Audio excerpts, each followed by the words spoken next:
Hech o'ylab ko'rganmisiz, dunyoda hech nimadan qo'rqmaydigan inson kim? Bahodir Jalolov jahon chempioni bitta udari bilan любой insonni yiqitishi mumkin. Yoki Kim Chen In, Shimoliy Koreya rahbari, Amerikadagi davlatga atom bombasini tashiyman deb tahdid qilgan inson. Agarda xuddi shu insonlar siz xayolingizga kelgan bo'lsa, chuchvarani ham sanabsiz, chunki dunyoda hech nimadan qo'rqmaydigan inson bu Juji Smith. 32 yoshli qahramonimiz miyasiga qo'rquvga javob beradigan bodomsimon qismini olib tashlab, umuman hech nimadan qo'rqmaydigan bo'lib qoldi. Miyani qo'rquvga javob beradigan qismi, demak, o'sha qismni olib tashlab biz ham qo'rqmaydigan bo'lib qolishimiz mumkin, to'g'rimi? Keling, uni shunaqa qilaylik. Yo'q. Siz doim qo'rqishingiz va bu narsani doimo his qilib turishingiz kerak.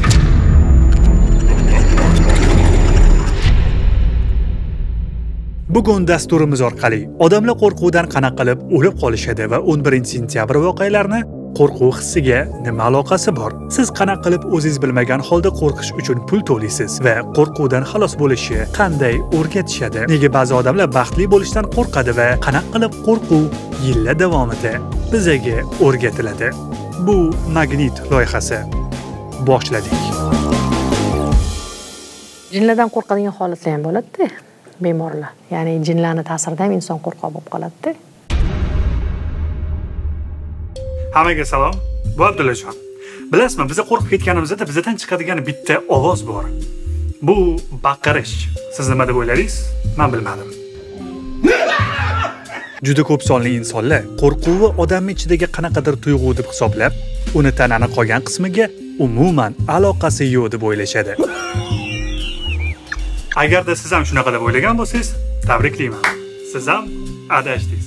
Ha, qo'rquv seni miyangda, u seni boshingda degan gaplar 100% haqiqat. Chindan ham qo'rquvga bizani miyamizning bir qismi javob beradi. Uni nomi bodomsimon bez. Miyaning shu qismiga bo'lsa, ikkita neyron yo'li bor. Ulardan bittasi tezkor deb nomlanadi. Aynan shu tezkor paytida siz baqirib olasiz. Aynan o'sha payt miyadagi bodomsimon bezlarimizning buyrug'i bilan tanamizda kortizol va adrenalin gormonlari ishlab chiqariladi va ulardagi energiya bilan biz qochib ketishimiz yoki bu qo'rqinchli vaziyatga chap berishimiz mumkin bo'ladi. Qo'rquvdagi bu ikkita reaksiya qoch yoki ur deb nomlanadi. Mushlashish, itquvlashib, yong'in ostida qolish va o'zi umuman inson hayoti o'ta xavf ostida qolganida asosan shu ikkita reaksiyadan foydalanamiz. Bu narsa qadimdan insoniyatda mavjud bo'lgan va ushbu reaksiyalarimizni ota-bobolarimiz bizga qoldirgan antiqa meros deyishimiz mumkin. Sababi qadimgi insonlar bizga kabi mustahkam va nisbatan xavfsiz joylarda yashashmagan. O'zlarini yirtqichlardan va dushman qabilalardan himoya qilishga majbur bo'lishgan. Oldilarida qanaqadir xavf-xatarni ko'rishsa, ular qochishgan yoki zarba berib, xatardan o'zlari qutqarishgan. Qo'rquv va ikkinchi neyron yo'li ham bor. Bu sekin qo'rquv. Bilaman, qanaqadir kreativroq nom kutgandingiz, lekin nachora. Odamlarning kuchli hayajoni, biron narsaga javob bermaslik xohishini yuzaga keltiradigan har qanaqa holat sekin qo'rquv yo'lini asoratidir. Masalan, siz tayyorlanmagan mavzuni o'qituvchi sizdan so'raganida taningizdan muzdek ter chiqib ketishi aynan sekin qo'rquv yo'lini asorati hisoblanadi. O'sha payt tayyormasligingizni aytish o'ziga 1 soat ketib qolgandek tuyuladi.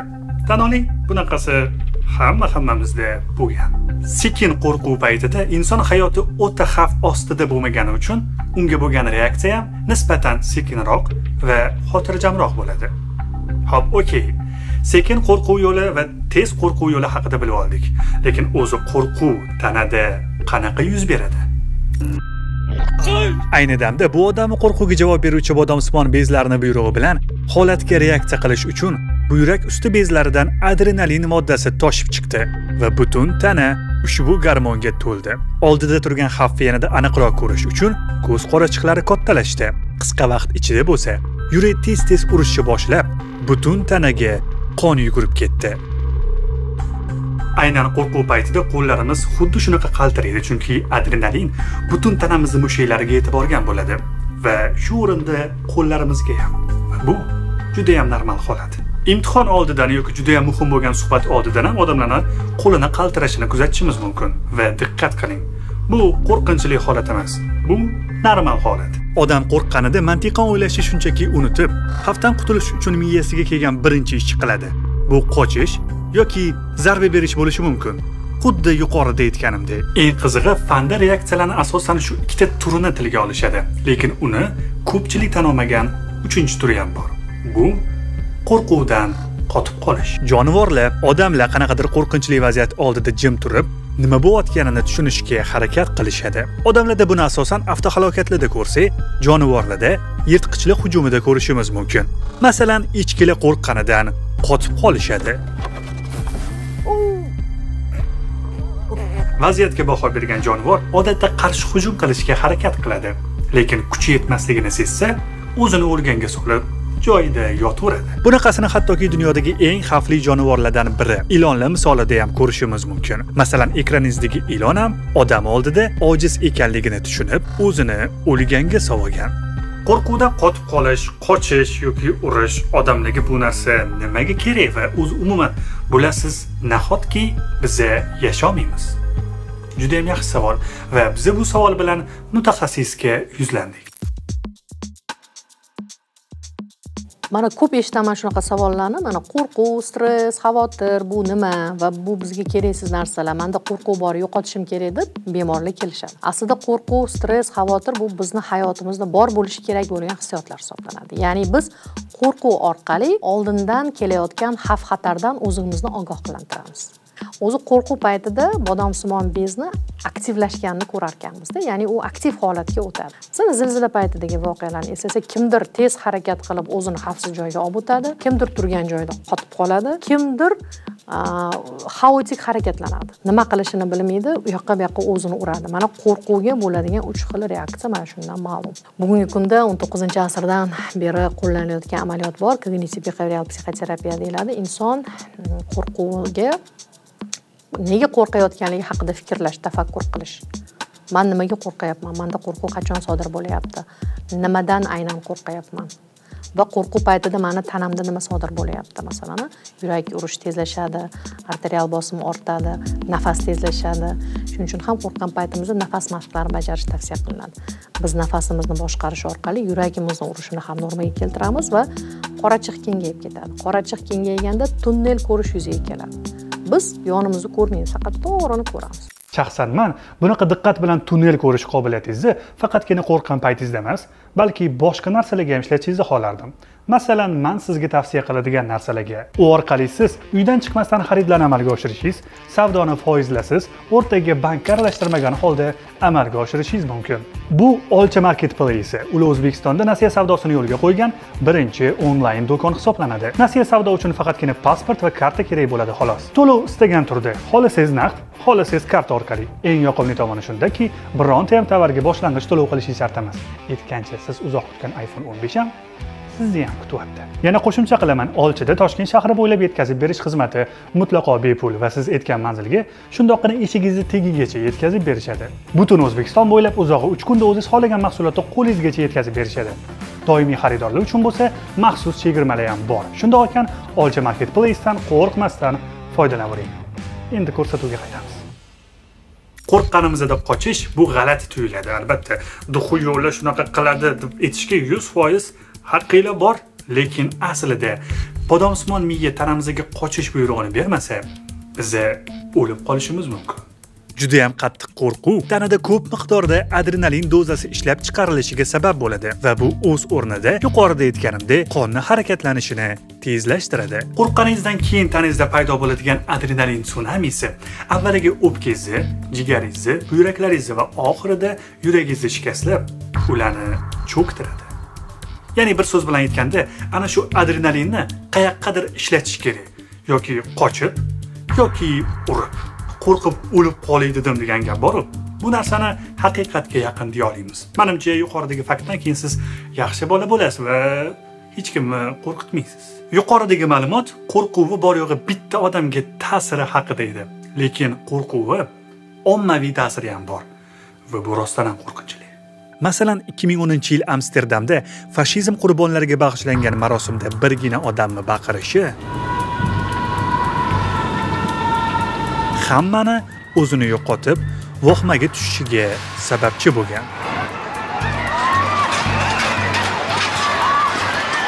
Bu qichqiriqdan keyin odamlarda to'da instinkti yuzaga kelib, bitta odamni qo'rqib ketishi zanjir bo'lib qolgan odamlarga ham ulanib ketgan. Odamlar bir-birini ustiga chiqib ketgan, politsiyachilar ularni tinchlantirishga qanchalik urinmasin, bu ishni uddalay olishmagan. Eng qizig'i, o'sha payt odamlar aslida nimadan qo'rqayotganini umuman tushunishmagan. Ular shunchaki qo'rquvdan atrofga qochishni boshlashgan. 50 dan ortiq odamlar jarohatlangan ushbu voqeada oxiri bu yolg'on qichqiriq bo'lib chiqdi va kim baqirgani, nimaga baqirgani haligacha noma'lum. Lekin bitta dona odamni qo'rqib ketishi atrofdagilarni qanaqa ahvolga solganini o'zingiz ko'rib turibsiz. Yoki yana bitta voqea AQShda sodir bo'lgan. 2001-yil 11-sentyabrda yuz bergan baxtsiz hodisa samolyotlarning egizak binolarga kelib urilishi odamlarda aviakompaniyalarga nisbatan ishonchni keskin tushirib yuboradi. Ikkita samolyot kuz oldida portlab ketganini ko'rgan odamlar oxiri parvoz qilmay qo'yishadi va ularni ham to'g'ri tushunsa bo'ladi, chunki hech kim tirik snaryadga aylangisi kelmaydi-da. Bu qo'rquv ortidan odamlar mashinalarni xavfsizroq deb o'ylab, uzoq masofalarga avtomobilda harakatlanishni boshlashadi. Aynan shu joyga kelganda ommaviy qo'rquv va oqibati ko'rina boshlaydi va aynan o'sha yilning o'zida avtohalokatlar soni ortib, qurbon bo'lganlar odatdagidan 1600 taga ko'payib ketadi. Individual qo'rquvlar massiviy qo'rquvga aylanib ketadi tez. Qaysidir muassasada ishlaysiz, masalan deylik, boshlig'ingizdan qo'rqasiz. Qo'rqqanda nima bo'ladi? Kimdandir qo'rqsa yoki nimadandir qo'rqsa, masalan, ishdan ayrilishdan qo'rqishi mumkin. Endi u erkin mustaqil fikrlay olmaydi va o'sha jamoa rivojlanishiga to'sqinlik qiladi bu qo'rquv. Avtoritar tizimda qattiqqo'llik, mana aytganim bo'ladi, mana shunaqa bo'lishi kerak. Xodimlarga yengillik berilgan tizim bo'lsa, bu demokratik tizim deyiladi. Bunda qo'rquv bo'lmaydi xodimda va u xato qilishdan ham qo'rqmaydi va u erkin bemalol ijod qila oladi. O'zini ishini bemalol yuzaga chiqara oladi. Agar qo'rquv bo'ladigan bo'lsa, u xato qilishdan qo'rqadi va kollektiv jamoa rivojlanmay qoladi. Shu fikrlar hali ham bor-da jamiyatimizda. Kimdandir qo'rqish kerak, kimdandir hayiqish kerak. Rahbarlar mendan qo'rqish kerak, hamma xodim deb hisoblaydi, masalan, hayiqish kerak, hurmat qilish kerak deb. Va shu bilan ko'p sohalarda orqada qolishlar yuzaga keladi. Albatta, hamma baxtli, maza qilib, baxtiyor yashagisi keladi, to'g'rimi? Yoki unaqa emasmi? Ishonavering, oramizda baxtli bo'lishdan qo'rqadigan insonlar ham bor va ularni cherofobiya deb atashadi. Ular ko'p kulishdan, yaxshi kayfiyatda yurishdan qo'rqishadi, chunki ularning fikricha bunaqa ko'p baxtli bo'lish baxtsizlikka olib kelishi mumkin. Agarda meni tomosha qilayotganlar orasida rosa ko'p kulib keyin yuzimda to'g'rilab, voy bugun rosa ko'p kulyaptim, endi ertaga nimadir yomon hodisa bo'lmasa bo'ldi deydigan odamlar bo'lsa, tabriklayman. Sizda cherofobiya alomatlari bor. Bu odamdagi individual qo'rquvlardan bittasi. Bunaqa qo'rquv menda ham bor. Masalan, men kuchuklardan qo'rqaman, lekin atrofimdagilar ular bilan do'st, ular bilan yaxshi chiqishadi. Yoki yana kimdir o'rgimchaklardan qattiq qo'rqadi, yana kimdirlar qo'ziqorinlarni xavfsiz deb hisoblaydi. Lekin statistika bo'yicha qo'ziqorinning zaharli turi ko'proq. Lekin odatda biz o'rgimchaklardan uni tashqi ko'rinishi xunukroq va yoqimsizroq bo'lgani uchun qo'rqamiz. Lekin meni jig'imga tegadigan narsa shuki, nega bolachalar bizdan kichkina, jussasi ham kichkina bo'la turib, ilonlardan qo'rqishmaydi? Mana masalan, ekraningizdagi bolakay ilondan umuman qo'rqmayapti. Demak, bu videodan ayon bo'lyaptiki, biza tug'ilganimizdan to 5-6 oylik paytimizgacha qo'rquv nimaligini bilmaymiz. Ilondan qo'rqish kerakligini biz biroz o'zimizni tanishcha boshlaganimizdan keyin, atrofga qarab, ular nima qilayotganini takrorlab, o'shandan keyin o'zimiz bilmagan holda ilondan qo'rqadigan bo'lib qolamiz. Chunki hamma shu ish qilyaptimi? Mana shu ish qilsam, bu normal. Qush uyasida ko'rganini qiladi deydigan maqolga ajoyib misol bo'ldi. Demak, bundan chiqdi, qo'rquvni bizaga o'rgatishadi, shunaqami? Hammasi o'zimizni uydan boshlanadi. Yana bir narsa bor, agar insonning intellekt darajasi qancha yuqori bo'lsa, u shunchalik qo'rqish darajasi unda kuchliroq bo'ladi. Masalan, bolalarni olaylik. Bolalar IQ darajasi sekin-asta rivojlanib boradi to voyaga yetgunicha. Va mana shu bolalar boshida hali atrof muhit bilan tanishmagan paytda ko'p narsadan qo'rqishmaydi.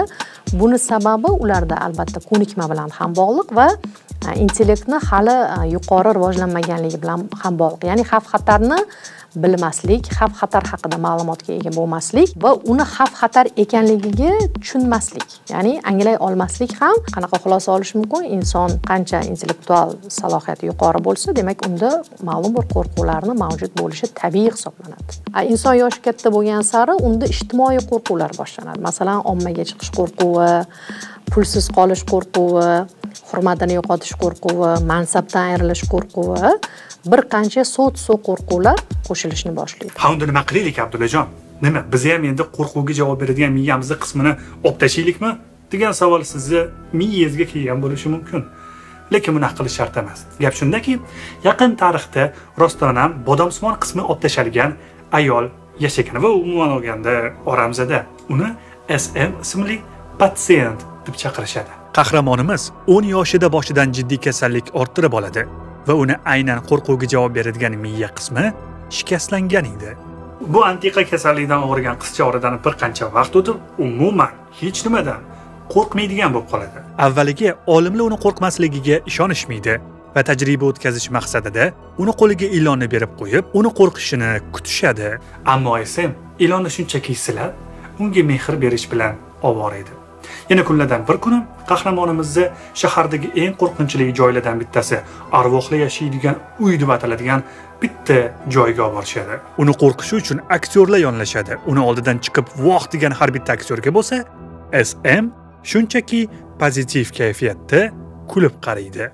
SM ismli patsient bilan yuz bergan eng antiqa hodisa bo'lsa, uni shunchaki eksperimentlardan tashqarida oddiy hayotida yuz bergan. Shunchaki u tunda bitta ko'chadan ketayotganida uni yo'lidan bezorilar chiqishadi va unga pichoq o'qtalib pul so'rashadi. SM bo'lsa, shunchaki orqasini o'girib ketib qoladi. Xo'sh, nima demoqchisan endi? Ma'lumotlarga ko'ra, SM haligacha tunda o'sha ko'chadan, o'sha bezorlarning oldidan o'tib yuradi va o'sha bezorlar SMni o'ldirib qo'yishidan umuman qo'rqmaydi. Chunki unda umuman qo'rquv hissi yo'q, unda mavjud emas chunqisin ham. Bu bo'lsa juda ham yomon. Chunki biza qo'rqishimiz kerak. Nimaga unaqa deyapman? Agarda biz qo'rqmasak, avtomobilda tinmasdan harakatlanayotgan mashina yo'liga indamasdan chiqib ketishimiz, balandlikdan hech qanaqa himoya vositalarsiz sakrashimiz, himoyasiz holatda karkidon bilan ko'rishib, unga salom etishimiz mumkin. O'zbekcha holatda aytadigan bo'lsak, qaynonaga gap qaytarish va hokazo. Qo'rqayotgan insonning maqsadi faqatgina bitta bo'ladi. O'z jonini saqlab qolish. Bu duxli emas. Bu o'z jonini saqlab qolish. Yuqorida sanab o'tilgan voqealar Amerika aholisini samolyotlardan foydalanmay qo'yishi yoki Amsterdamdagi ko'pchilik insonlar oddiygina qichqiriqdan qo'rqib ketishini tegida ham aslida inson o'z hayotini, o'z jonini saqlab qolishga bo'lgan harakat yotibdi. Va men bitta narsaga aminmanki, ular o'rnida siz ham bo'lganingizda xuddi shu ish qilgan bo'lardingiz. Hattoki men ham. Haqiqiy aqlli inson bo'lsa, qo'rquvi o'ziga motivatsiya sifatida ishlatishi ham mumkin. Masalan, kambag'al bo'lishdan qo'rqgan inson boy bo'lishga qo'rquv orqali birinchi qadamni qo'yadi. Yoki biron bitta insondan ayrilib qolishdan qo'rqish unga yanada yaqinlashishga olib keladi. Yoki biz musulmonlar misolida do'zaxga tushishdan qo'rqish millionlab, hattoki milliardlab insonlarni ibodatga yetaklaydi. Qo'rquv ham bu kuchli emotsiyalar qatoriga kiradi. O'lim qo'rquvini olaylik. Mana bu ishlarimni tezroq tugatib olishim kerak degan narsa. Ya'ni insonni resurslaridan tezroq, to'laroq foydalanishga yordam beradi. Hayotimda mana bu ishlarga ulgurmadim deb resursidan maksimal ravishda foydalanadi inson. Demak, bu bir tomondan motivatsiya, to'g'rimi? O'lim qo'rquvi. Masalan, deylik, xabar keldi, 2 soatdan keyin zilzila bo'ladi. 4-5 soatda qila olmaydigan ishingizni shu 2 soatda ulgurasiz. Ya'ni siz aktivligingiz oshadi. Demak, biz qo'rqqan paytimizda har doimgidan ko'ra kuchliroq bo'lamiz. Har doimgidan ko'ra aktivroq bo'lamiz, samaraliroq bo'lamiz. Qo'rqmaslik kerak ekan deb o'ylamang. Chunki biz shunaqangi zamonda yashayapmizki, biz qo'rquvni ko'ngil xushlik deb o'ylab, o'zimiz bilmagan holda unga plan to'layapmiz. Otishma, kelajakka bo'lgan umidsizlik, urush, o'rgimchiklar, atrofda qo'rqish uchun shuncha narsa turganida, odamlar negadir bu hissiyot uchun ham pul to'lashadi. Bu ish bilan butun dunyo aholisi shug'ullanyapti deyishimiz mumkin. Ular orasida menimcha siz ham borsiz. Masalan, 1996-yilda top darajadagi qo'rqinchli filmlar soni yiliga 6 tani tashkil etardi. Hozirda bo'lsa 60 dan ortiq. Birgina Stephen King asari asosida tasvirga olingan U nomli film 1 yilda 360 million dollar jamg'argan. Odamlar qo'rqish uchun, butun tanasini adrenalinga to'ldirish uchun umumiy hisobda 360 million dollar sarflashgan. tushunmaysiz. Qo'rquv xonasi, qo'rqinchli attraksionlar ham aynan shuni ichiga kiradi. Siz vajohat bilan baqirishingiz, ichingizni adrenalinga to'ldirishingiz, yuragingiz tapir-tupur etib urishi uchun kamida 20 ming so'm pul to'laysiz. Qo'rqishchi mushaklarimiz uchun antiqa terapiya deyishimiz mumkin. Xo'sh, qo'rquvga shunchalik yaqinlashib, uni ko'ngil xushli deb qabul qilib, hattoki pul ham to'layotgan paytimizda nahotki unga yanada yaqinlashib, uni yenga olmaymiz? Esingizda bo'lsa, boshida aytdim, insonni qancha IQsi baland bo'lsa, unda qo'rquvlar bo'lishi tabiiy-da. Endi qarangki, agar bizda qo'rquvlar ko'p bo'lsa va bizda fobiyalar ko'p bo'lsa, uni intellekt yordamida undan qutulishimiz mumkin ekan. Albalki bu haqda birinchi bo'lib aytgan. Ya'ni nimadan qo'rqayotganligini bilib olgin va o'zingga o'zing tushuntirgin. Shu qo'rquv paytida o'tgan safar nima qilding? Ya'ni o'tgan safar ham yolg'iz qoldim, masalan, yolg'izlikdan qo'rqishda. Va men bilan hech qanday yoqimsiz voqea sodir bo'lmadi. Bu safar ham shunaqa bo'ladi. Agar yoqimsiz voqea sodir bo'lgan taqdirda ham men buni yechimini bilaman deydi. Men bu holatdan chiqib keta olaman deb inson o'ziga o'zi tushuntirishi, anglatishi kerak deb aytadi. Bu bilan 19-asrda o'sha g'arb psixoterapevtlari kognitiv behavioral psixoterapiyani, ratsional psixoterapiyani kiritishdi. Vaholanki bizni olimlarimiz undan 10 asr ilgari bu haqda qo'rquvlarni inson o'ziga to'g'ri fikrlar orqali yo'qotishi mumkinligi haqida birinchi bo'lib Al-Balhi aytib ketdi. Undan keyin Abu Bakr ar-Roziy, Farobiy 11-asrda, ya'ni qo'rquvni tafakkur yordamida yengish mumkinligi haqidagi ma'lumotlarni birinchi bo'lib bu olimlarning asarlaridan topamiz.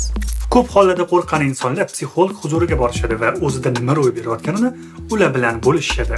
Lekin ba'zi holatlarda psixologlar qanchalik tajribali bo'lmasin, o'z patsiyentini davolamasligi mumkin. Jinlardan qo'rqadigan holatlar ham bo'ladi-da. Bemorlar. Jinli bor, iymon keltirganmiz ularning borligiga. Agar masalan psixiatr dindan xabar bo'lmasa, islom dinidan xabar bo'lmasa, bo'ldi, shizofreniyada ruhiy kasallik shifoxonasiga tiqib qo'yadi. Ko'ziga jin ko'rinyapti masalan, undan qo'rqyapti. Kim bu davolanmaydi bu? Davolanmaydi, tuzalmaydi, chunki u yerda jinning ham ta'siri bor. Unga jin ta'sir qilgan. Uni ruqiya yordamida yo'qotish kerak u jinning ta'sirini. Ya'ni jinlarning ta'siridan ham inson qo'rqoq bo'lib qoladi-da. U paytda bizga ruqiya kerak bo'ladi, Qur'on bilan davolash. Kelaylik, shunchaki Kristofer Nolanning Batman filmini esga olaylik. Ko'rshapalilidan qo'rqqan bolakay Bruce Wayne shu qo'rquv ortidan ota-onasidan ayriladi.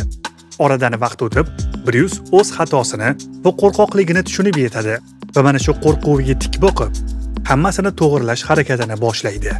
Bruce Wayne aynan o'zi qo'rqqan ko'rshapalik kiyimida Gotham shahrini qutqaradi va shahar qahramoniga aylanadi.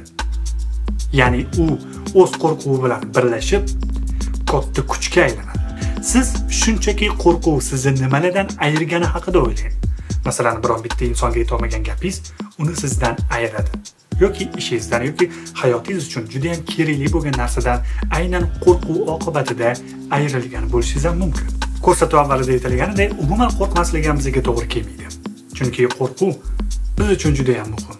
U bizni hayotimizni saqlab qolish uchun eng asosiy omil.